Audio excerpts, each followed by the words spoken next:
CONMEBOL women's Nations লিগে নিজেদের প্রথম ম্যাচে প্যারাগুয়ে নারী ফুটবল দলকে ৩-১ গোলে হারিয়েছে আর্জেন্টিনা নারী ফুটবল দল।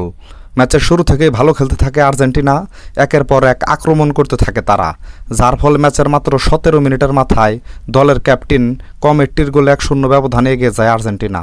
এরপর ম্যাচের ২২ মিনিটের মাথায় অ্যাগাস্টিনার গোলে ২-০ ব্যবধানে এগিয়ে যায় আর্জেন্টিনা। প্রথমার্ধ শেষ হওয়ার আগে প্রথমার্ধের অতিরিক্ত সময়ে গোল করে প্যারাগুয়ের হয়ে ২-১ ব্যবধান কমান বারেটো।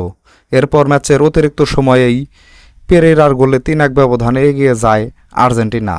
৩-১ ব্যবধানে এগিয়ে থেকেই বিরতিতে যায় আর্জেন্টিনা। বিরতির পর ম্যাচে গোল করার জন্য মরিয়া হয়ে ওঠে আর্জেন্টিনা। একের পর এক আক্রমণ করতে থাকে তারা, কিন্তু ম্যাচে তারা কোনো গোল করতে পারেনি। অপরদিকে ম্যাচে প্যারাগুয়েও আর কোনো গোল করতে পারেনি, যার ফলে ম্যাচে ৩-১ গোলের জয় নিয়ে মাঠ ছাড়ে আর্জেন্টিনা।